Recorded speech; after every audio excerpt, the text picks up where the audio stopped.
Una sa lahat, mag-ama at isa pa nilang kaanak na trap sa isang underground tunnel sa Misamis Oriental.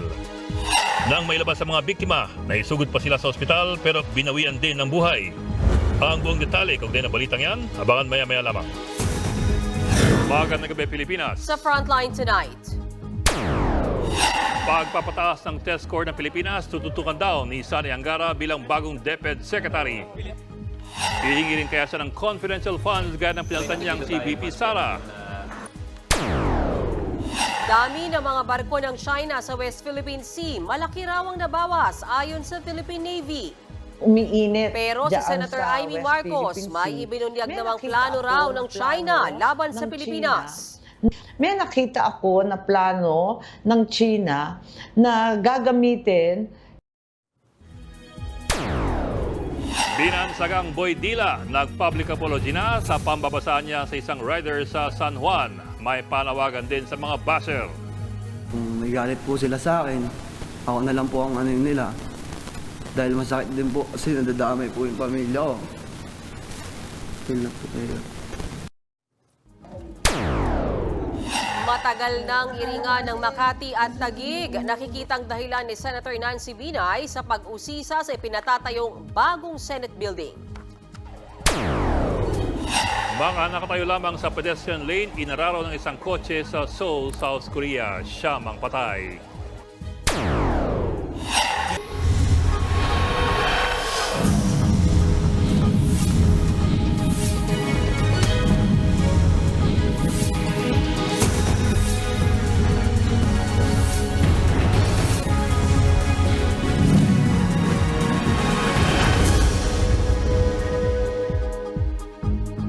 Nag-public apology na po ang binansagang Boy Dila ng San Juan kasunod ng pambabasa niya sa isang rider noong Wata Wata Water Festival. Kasabay niya na nawagan din siya sa mga basher na huwag nang idamay ang kanyang pamilya. Nasa frontline ng balitang yan, Laila Panglinan. Humingi po ako ng paumanhin sa inyo sa mga sabi ko po sa inyo. Lalo na po sa rider, humingi po ako ng tawad po sa inyo at gusto ko po kayong makita sa personally na gusto ko po sa inyo humingi ng paumanhin po. Nag-public apology na si Lexter Castro aka Boy Dila. Para yan sa rider na binasa niya gamit ang water gun sa kasagsagan ng Wata Wata Festival sa San Juan noong June 24. Mabilis na nag-viral si Lexter at binatikos ng maraming netizen. Sa kanyang pagpunta kanina sa tanggapan ni Mayor Francis Zamora, inamin niyang nakakatanggap na siya at ang kanyang pamilya ng banta sa kanilang buhay.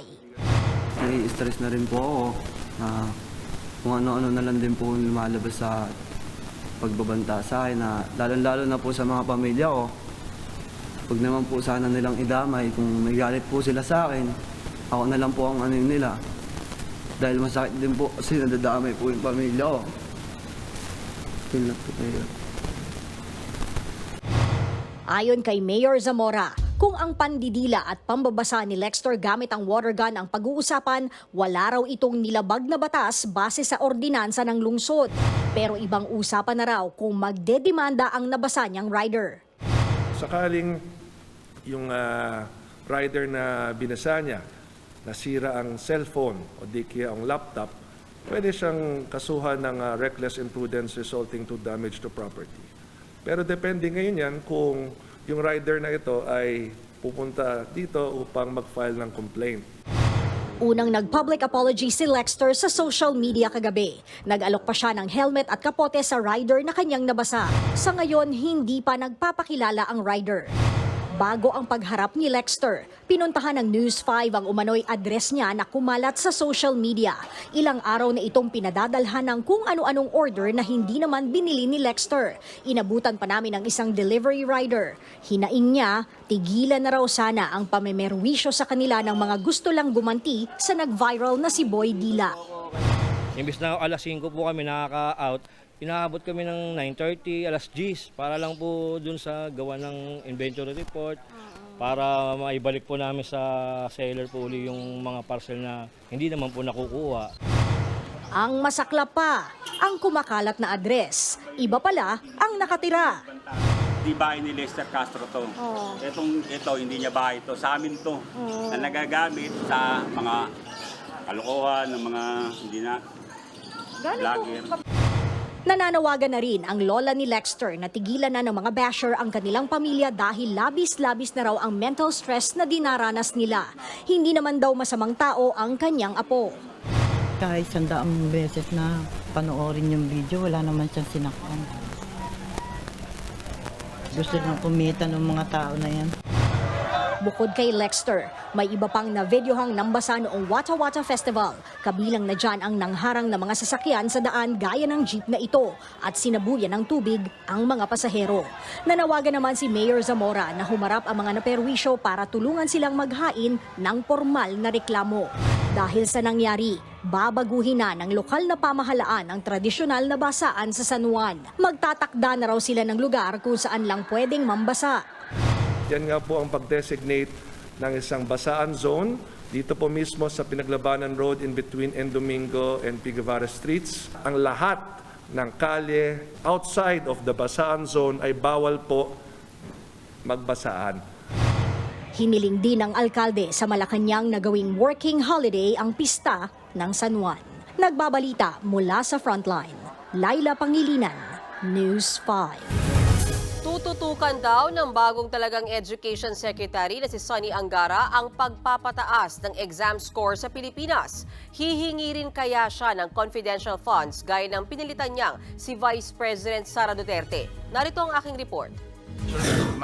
Nakapili na si Pangulong Bongbong Marcos ng ipapalit kay Vice President Sara Duterte bilang Secretary ng Department of Education. Yan ay si Senator Sonny Angara. Ayon sa Presidential Communications Office, sapat na ang mahusay na credentials ni Angara para pamunuan ang DepEd. Malugod naman itong tinanggap ni Angara. I met the President a few days ago actually, and he asked me about, he gave me some of his ideas for education. He wants us to improve our PISA scores because it's an indication of the quality of our education. So yan isa sa magiging priority natin. Pati yung pag-improve ng curriculum. Handa rin daw si Angara na makipagtulungan sa lahat ng sektor, pati na kay VP Sara, para mabigyan ng dekalidad na edukasyon ang lahat ng kabataang Pilipino. Nang matanong naman si Angara kung hihingi rin siya ng kontrobersyal na confidential funds gaya noon ni VP Sara, I think in the last two budgets, hindi na nag-request ng confidential funds si VP Sara. So I think we'll also follow that direction. ikinatuwa rin ng DepEd ang magiging bagong liderato ng kagawaran sa ilalim ni Angara para maipagpatuloy raw nila ang pagpapabuti ng edukasyon sa bansa. Para naman sa ACT Teachers Party List, mahalagang maranasan mismo ni Angara ang realidad sa mga problema sa sistema ng ating edukasyon. We want him to be on the ground doon sa pagtutok sa K-12 program. Dapat magkaroon na yan ng ng evaluation and assessment, overhauling ng K-12 program. Second, yung alam ko he has the proposal for salary increase of teachers. Umaasa naman ang Teachers Dignity Coalition na maaayos ni Angara ang mga kakulangan sa sektor ng edukasyon. Sa kabila yan, ang una nilang panawagan na dapat educator at hindi politiko ang maging susunod na DepEd Secretary. We hope sa yung pag-upo ni Senator Angara ay makapagdulot pa rin ng mga pagbabago at makapagbigay ng mga inaasam na reforma ng ating mga guro dito sa Department of Education. Wala namang nakikitang balakid si Senate President Jesus Codero sa pagharap ni Angara sa Commission on Appointments. Option niya kung magre-resign siya pagkatapos mag-take effect ng appointment. Ang pagkakaiba niyan, pwede na siyang umupo at manilbihan bilang kalihim kung siya magbibitiw. Subalit pag hindi, hanggat siya na-confirm, magiging nominee siya hanggang ma-confirm at hindi pa siya pwede mag-assume. Pag-uusapan naman ng pamunuan ng Senado kung sino ang papalit sa maiiwang posisyon ni Angara bilang chairman ng Senate Committee on Justice. Si Senador Sonny Angara na po ang bagong kalihim ng DepEd pagbitaw ni VP Sara Duterte sa July 19. Marami sa kanyang mga kasamaan ang pumuri sa kanyang pagkakatalaga, lalo't hindi basta-basta ang kanyang mga pinanggalingan. Nag-aral ng International Relations sa London School of Economics bago kumuha ng law sa UP at kumuha ng kanyang Master of Law sa Harvard University. Congressman ng Aurora mula 2004 hanggang 2013 at ilang termino naging senador. Pero meron ba siyang background sa edukasyon? Ang kanyang ama, si dating Senador Edgardo Angara, ay dating Minister of Education at dating presidente ng UP. Ang kanyang ina, si Gloria Manalang Angara, ay isang dating guro. Yun lang, maring hindi lang ito ang basehan para sabing meron siyang sapat na karanasan sa sektor ng edukasyon. Pero in fairness, sa kanyang mga termino sa Kongreso at Senado, marami naman siya mga batas sa edukasyon, kasama po ang UP Charter, ang Kindergarten Education Act, ang Free College Education at ang Open High School System Act. At kung titingnan mo rin naman, 16 na po ang naging Secretary ng Education mula 1986. At halos lahat sila ay may malalim na background sa edukasyon. Mga dating opisyal o guro sila ng mga malalaking eskwelahan, gaya po ng LaSalle o Merinol, AIM o UE. Pero sa kabila po nito, hirap pa rin tayong maiahon ng edukasyon ng bansa kung titingnan mo po ang mga resulta ng mga international tests gaya ng PISA kung saan po tayo nangulelat. Hindi rin kasi otomatiko na ang background sa edukasyon ang primerong requisitos para patakbuhin ang institusyon ng DepEd. Bakit po? Unang-una, ang DepEd ang pinakamalaking burokrasya sa kabuuan ng gobyerno.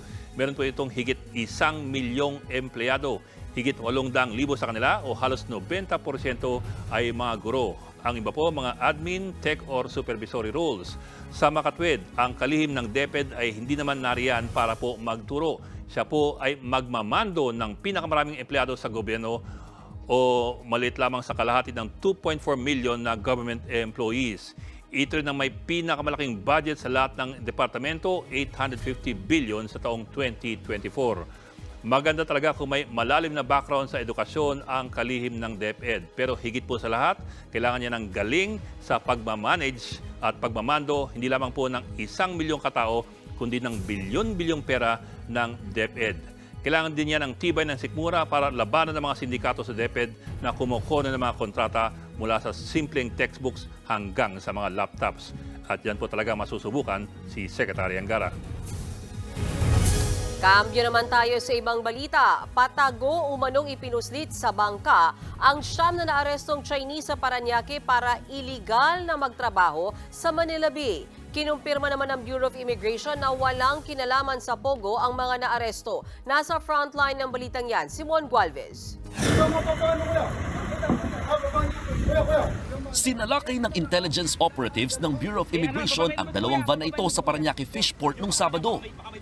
Sit down. ID. Do you have passport? Sakay nito ang mga Chinese na kabababa lamang mula sa 3 maliliit na bangka galing sa Manila Bay. Ang isa, naabutan pang nasa bangka at nakasuot ng life vest at hard hat. Siyam ang inarestong Chinese na ilang buwan na raw nasa lugar nang wala namang mga legal na dokumento.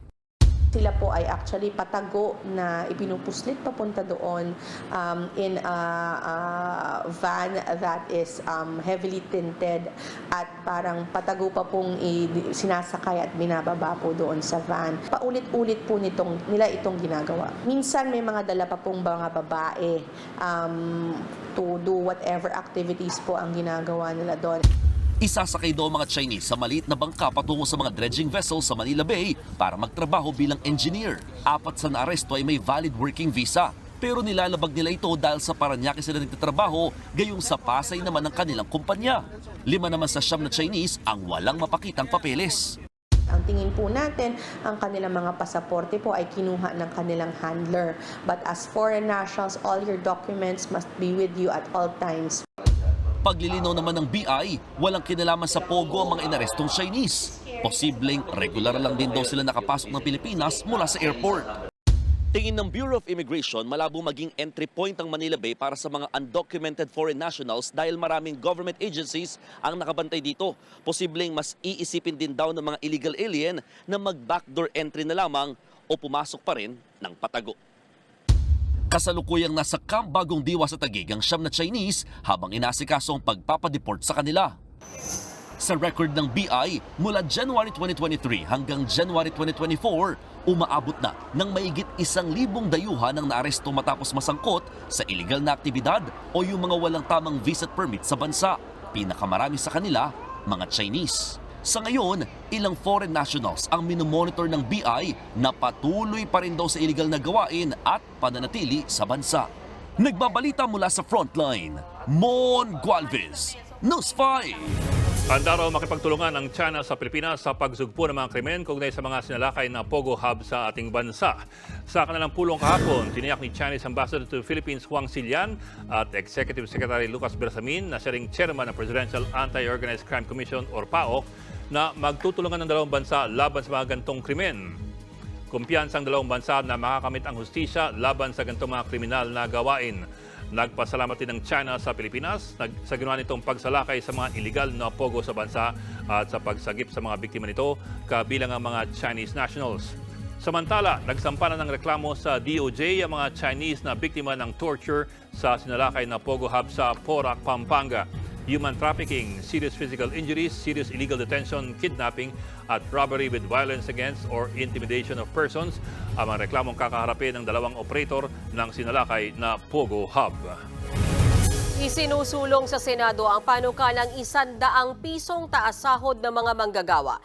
Giit ng ilang senador, hindi sapat ang 35 pesos na wage hike na inaprubahan kahapon sa Metro Manila. Sa ilalim ng kasalukuyang batas, nakadepende sa rehiyon ang minimum wage. Pero oras na maisabatas ang legislated wage hike, magiging pantay na ang sahod sa bawat rehiyon. Ayon kay Senate President Jesus Codero, 100 pesos dapat ang minimum increase, kahit hindi pa rin umano ito maituturing na living wage. Para naman kay Senator Mig Zubiri, hindi lang dapat sa Metro Manila may taas sahod, kundi sa lahat ng rehiyon dahil halos pareho lang naman daw ang presyo ng mga bilihin sa buong bansa.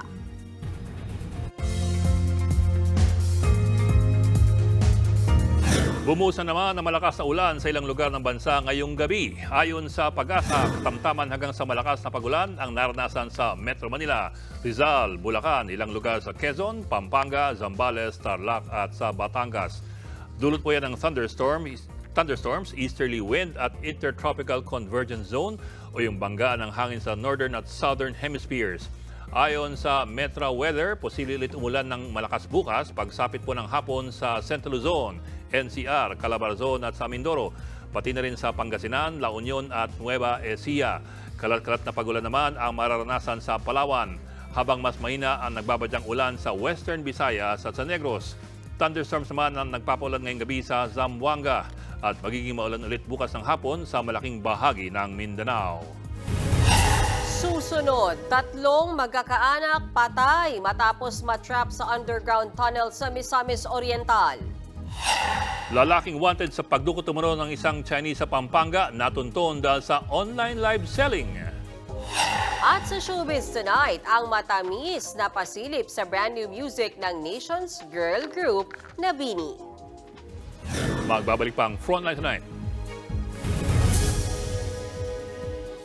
Mga kapatid, Ed Linggaw po, nasa Estados Unidos, Canada o saan mang dako ka ng mundo, manatiling may alam at may pakialam sa mga mainit na balita dito sa ating bansa. Simulan natin ang bawat araw sa tuloy-tuloy na balitaan sa Frontline. Mag-follow at mag-subscribe sa social media pages ng News 5.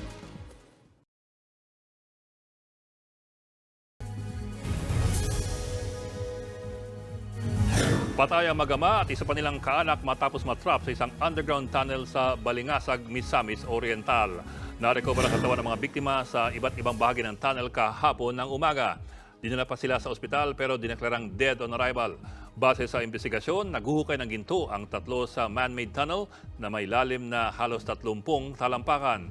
Suffocation o hirap sa paghinga ang hinihinalang ikinasawi ng 3 dahil na rin umano sa amoy ng gasolina at usok sa loob ng tunnel. Timbog ang isang lalaking nandukot umano sa isang Chinese sa Angeles, Pampanga. Ang suspect natunto ng mga pulis dahil sa online live selling ng kanyang girlfriend. Nasa frontline ng balitang yan, si Brian Basa. Isa-isang bumaba ang mga tauhan ng Manila Police mula sa Roro vessel na ito mula Oriental, Mindoro. Kasama nila ang isang lalaking inaresto nila nitong Biyernes na nasa likod umano sa pagdukot sa isang Chinese national sa Angeles, Pampanga. Dinukot daw ng suspect ang Chino dahil umano sa utang nito sa Pogo. Kinilala lang ang suspect na si alias Ben. Ayon sa Manila Police, 2023 pa inilabas ng Regional Trial Court sa Angeles ang arrest warrant laban sa suspect. Natunton ng mga pulis si alias Ben dahil sa online live selling ng kanyang girlfriend. May napapansin nga doon na merong lalaki sa likod pero blurred siya. Humingi ng pagkakataon itong ating mga nagpapanggap din na buyer doon sa online na kung maaari magpadala ng mga sample ng jersey para makita nila. Nagpadala naman ng larawan ang girlfriend ni alias Ben na suot ang itinitindang jersey. Doon na nakumpirma ng mga operatiba na siya nga ang tinutugis nilang suspect, kaya ikinasa na nila ang operasyon. Nakakulong na ngayon ang suspect sa Manila Police Headquarters. Bukod kay alias Ben, may iba pa umunong suspect sa kidnapping ng mga Chinese na tinutugis pa rin ng mga pulis. Nagbabalita mula sa Frontline, Brian Basa, News 5. Malaki raw ang nabawas na bilang ng mga barko ng China sa West Philippine Sea ayon po sa Philippine Navy. Pero si Senator Amy Marcos may binunyag na bang plano raw ng China laban sa Pilipinas. Nasa frontline na balitang yan si Brian Castillo. Sa gitna ng tumitinding tensyon sa West Philippine Sea at mas pinaigting na maritime patrol, may naobserbahan ng Armed Forces of the Philippines. Malaki raw ang ibinaba ng bilang ng mga barko ng China sa pinag-aagawang teritoryo. Sa pinakahuling monitoring ng Philippine Navy, mula sa 129 Chinese vessels noong June 18 hanggang 24, 95 na lang ang namataang mga barko ng China noong nagdaang linggo. Kasama sa bilang na yan ang mga barko ng People's Liberation Army Navy, China Coast Guard at Chinese Maritime Militia. May pinakamaraming umaaligid na Chinese vessels sa Pag-asa Island at sa Julian Felipe Reef. May nakatakdang bilateral consultation mechanism on the South China Sea sa pagitan ng mga opisyal ng Pilipinas at ng Beijing ngayong buwan para pag-usapan ng tensyon sa West Philippine Sea. Tingin dito ng isang international affairs analyst, posibleng ang nabawasang Chinese vessels ang sagot ng Beijing sa inihiling nating idaan sa diplomasya ang agawan ng teritoryo. Just lowering the tension, but the objective is still there. Diplomacy is nice, it's a matter of persuasion, but it's also an exercise of power. Sa kabila nito, nag-deploy naman ang China ng kanilang aircraft carrier na Shandong sa South China Sea. Ayon sa pahayagang Global Times sa kontrolado ng Beijing, ayon sa ilang eksperto, nasa scheduled exercise ang Shandong at posibleng maglayag sa West Pacific. Namataan ng aircraft carrier sa layong 200 nautical miles mula sa Luzon o nasa border lang ng ating exclusive economic zone. Hindi naman ito ikinaalarma ng AFP. We have to understand that the South China Sea is a nautical highway. It could be likened to EDSA. On any given day, there would be numerous ships, not only PLA, Navy, Coast Guard, and Maritime Militia. And we are aware of them. They are authorized under UNCLOS either through freedom of navigation or rights of innocent passage. Sa isa namang Facebook post ni Senator Amy Marcos, ibinunyag niya na posible umanong idaan ng China sa aerospace war ang pag-atake sa Pilipinas sa pamamagitan naman ng isang klase ng missile.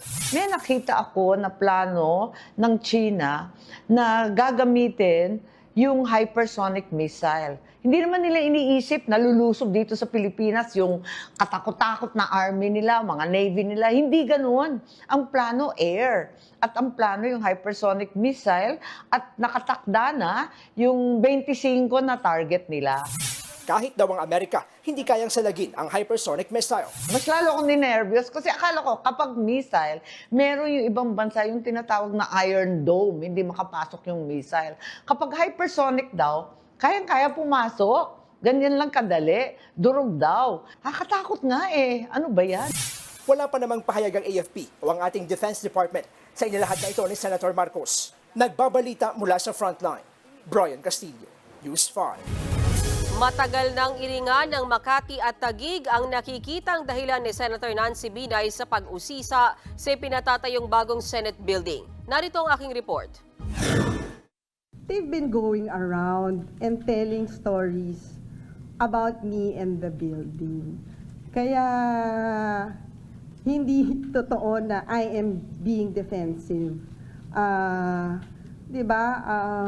Ang masakit, patalikod na kaming sinasaksak. Yan ang pahayag ni Senator Nancy Binay laban sa isang kapwa niya senador. Tila pinupolitika raw nang hindi niya pinangalan ng senador ang itinatayong bagong Senate building sa Taguig. Duda ni Binay, pinagdidiskitahan siya lalo't pinag-iisipan niyang tumakbong alkalde ng Makati City na ngayon mainit sa Taguig dahil sa inilipat na 10 Embo Barangay. Ang taga-Taguig na si Senator Alan Peter Cayetano ang chairman ng Senate Committee on Accounts na mangunguna sa mga pagdinig tungkol sa bagong Senate building. Dagdag pa ni Binay, tila nanunumbalik daw ang nangyari sa mga Binay noong 2015 kung saan inimbestigahan ang maanumalya umanong paggawa sa Makati City Hall parking building. Ano ba talaga ang intensyon? Ang intensyon ba ay tapusin ng building, malaman ng katotohanan ang building, or is it all about politics like 2016? Diba? Kasi kung makikita nyo, same template, same component. Napansin din daw ni Senator Binay na hindi siya kinakausap ni Cayetano kahit siya ang dating chairperson ng komiteng hawak ngayon ng senador. Accessible din daw ang mga dokumentong hinahanap ni Cayetano at masasagot nito agad kung mag-uusap lang sila ng senadora. Kailan niya ako gustong kausapin? Sino naman ako para mag-insist sa kanya na kausapin mo ko kung ayaw niya akong kausapin? Kumpiyansa naman ang kaalyado ni Binay na si dating Senate President Mig Zubiri na walang irregularidad sa pagtatayo ng bagong Senate building. Pag-upo ko po bilang Senate President, sabi ko kailangan transparent ito. Wala po tayong pipirmahan dyan kung hindi po natin makikita yung kung saan galing itong mga materyales na ito. Depensa naman ni Senate President Jesus Codero, Nobody alleged irregularity. I'm not alleging any irregularity. I don't know why people are sounding too defensive about this. matatandang ipinag-utos ng bagong upong si Senate President Escudero na magsagawa ng review sa pagpapagawa ng new Senate building matapos umanong lumobo ang gastos nito sa 23 billion pesos mula sa orihinal nitong pondo na 8.9 billion pesos. Sinubukan ng News 5 na humingi ng reaksyon kay Senator Alan Peter Cayetano tungkol sa mga pahayag ni Senator Nancy Binay, pero bukas na raw siya magbibigay ng tugon kasunod ng isasagawa niyang pagdinig. Pero sa post niya sa social media, ipinakita ng senador ang mga briefer at dokumentong nireview niya umano tungkol sa bagong Senate building. Susunod, nakaparadang bus sa isang gasolinahan sa SLEX biglang nagliyab. Libo-libong usa sa isang isla sa South Korea, perwisyong dulot sa mga residente.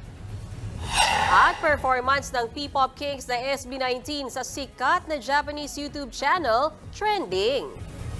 Tutok lang mga kapatid dito sa Frontline Tonight.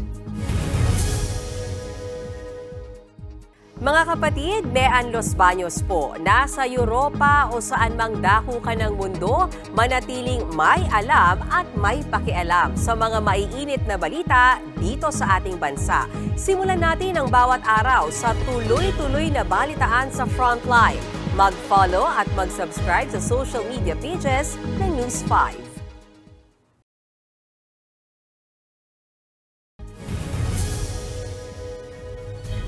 Nagliyab ang isang pampaserong bus sa isang gasolinahan sa South Luzon Expressway. Ayon sa mga otoridad, galing pa sa Visayas ang bus. Pumurada ito sa isang gasolinahan sa Mamplasan sa Binyan, Laguna para mag-stopover. Doon na biglang nagliyab ang bus. Nagtulong-tulong ang mga bumbero at gwardiya para maapula ang apoy. Wala namang nasaktan dahil walang sakay ang bus nang ito'y magliyab. Iniimbestigan pa ng Bureau of Fire Protection ang sanhi ng sunog.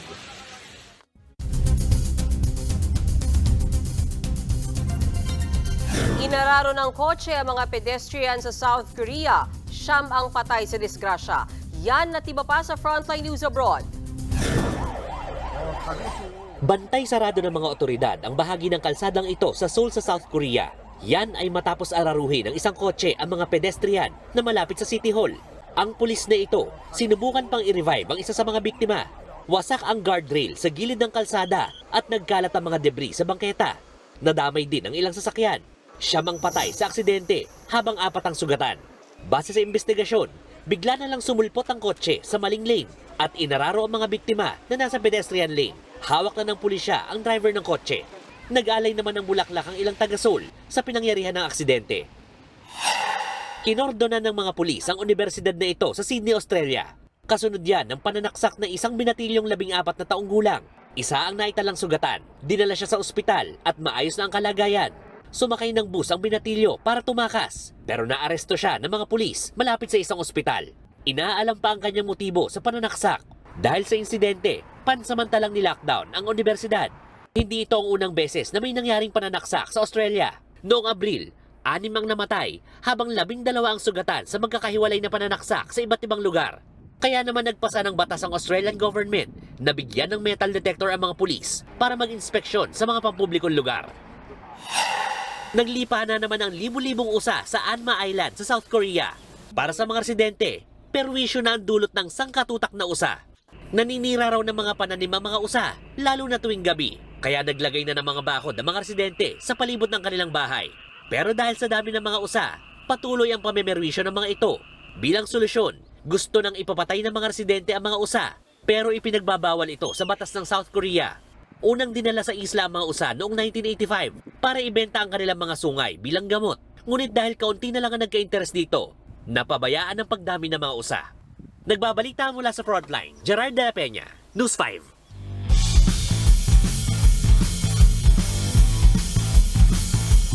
Nagsimula na mag-ensayo ang Gilas Pilipinas para sa 2024 FIBA Olympic Qualifying Tournament. Pinamulaan ni Coach Tim Cohn ang practice ng Gilas sa Riga, Latvia. Dito rin nila makakalaban ang national team ng Latvia para sa OQT. Ayon kay Coach Tim Cohn, magiging matindi ang laban ng Gilas, lalo na't home court ito ng kalaban. Importante raw na pagtuunan ng Gilas ang defense dahil maraming shooter ang team ng Latvia. Sa Webes mapapanood ang laban ng Gilas Pilipinas kontra Latvia sa One Sports Pilipinas live app at sa RPTV. Comes back down to defense. It was all, if we're going to have a chance in this tournament, we're going to have to defend. And so, we spent a lot of time just getting back to our basics on defense. Do it again more tomorrow and see if we can get a feel for what they're doing. Magpapaalam na si NBA star Klay Thompson sa Golden State Warriors. Lilipat siya sa Dallas Mavericks matapos pumirma ng 3-year contract. $50 million o katumbas ng higit 2 bilyong piso ang inoffer sa kanya ng Mavs. 13 taong naglaro si Klay para sa Warriors kung saan siya naging 4-time NBA champion. Nakamit din ni Thompson ang pinakamataas na score sa isang quarter sa NBA history at pinakamaraming 3-point field goals sa isang game. Nagpasalamat naman ang Warriors sa mga ambag ni Thompson sa Golden State Warriors.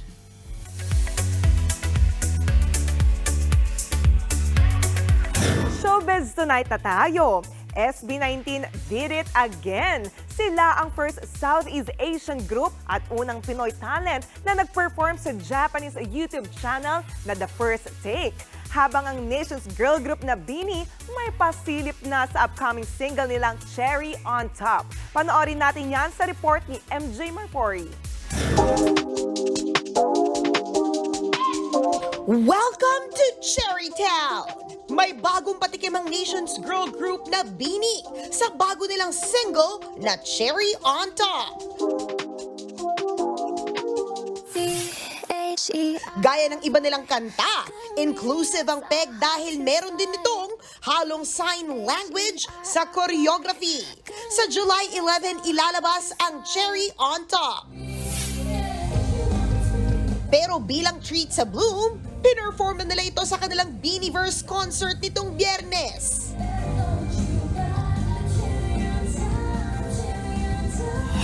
Hanggang ngayon nga, trending pa rin ang performance ng SB19. Napa-wow and fire emoji naman dito ang SB19 members na sina Stel at Josh. Ang Seja ni Pablo, We Ate. Abangan na nakakawaw na pailaw sa Hong Kong gamit ang drone lights. At BTS member na si Jin napiling torchbearer sa 2024 Paris Olympics. Tuloy-tuloy ang balitaan dito sa Frontline Tonight. Mga kapatid, Ed Linggaw po, nasa Estados Unidos, Canada o saan mang dako ka ng mundo, manatiling may alam at may pakialam sa mga mainit na balita dito sa ating bansa. Simulan natin ang bawat araw sa tuloy-tuloy na balitaan sa Frontline. Mag-follow at mag-subscribe sa social media pages ng News 5.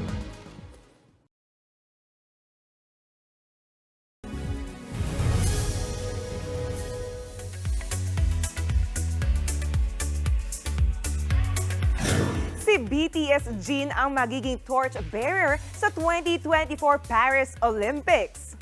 Nakatakdang lumipad pa France si Jin para sa opening ng Paris Olympics sa July 26. Si Jean ang unang miyembro ng Bangtan Boys na nakatapos ng mandatory military service sa South Korea. Siya rin ang nag-host ng 11th debut anniversary ng kanilang grupo nitong Hunyo kung saan nagbigay siya ng free hugs sa piling fans.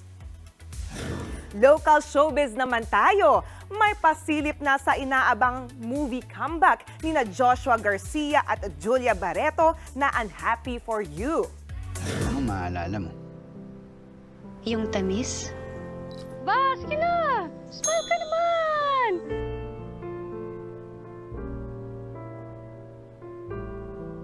Yung pait. Saan ka pupunta? Sa malayo sa'yo! Magkahalong kilig at sakit ang hatid ng pelikula base sa trailer. Very true to life ang pagganap ng Josh Lia bilang mag-ex na muling magkikita. Mas mature at intense ang mga eksena. I-explore ng Unhappy for You ang mga problema sa relasyon. Showing na ang pelikula sa August 14. At yan ang latest and hottest sa showbiz tonight. Ako si Jana Lipon. Happy Tuesday mga kapatid! At para naman sa ating pabaong pampagood night, nagliwanag ang kalangitan sa Hong Kong dahil sa isang drone show. Ginawa ito bilang selebrasyon ng anibersaryo ng Hong Kong sa pagbabalik sa Chinese rule. Agaw eksena ang makukulay na giant panda na gumagalaw pa. May bulaklak at meron ding colored bridge. Meron ding number 27 bilang simbolo ng 27th anniversary ng Hong Kong na maibalik sila sa pamahala ng China mula sa pagiging British colony. Sa kabuuan, 350 drones ang ginamit sa show. At yan po ang 45 minuto pag-imas malagang headlines. Balitan at diskusyon para sa paghubog ng matalinong opinyon. Kami yung kasangga sa pagbabalita. Ako po si Mayan Los Baños. Ako lang po si Ed Lingao. Magandang gabi.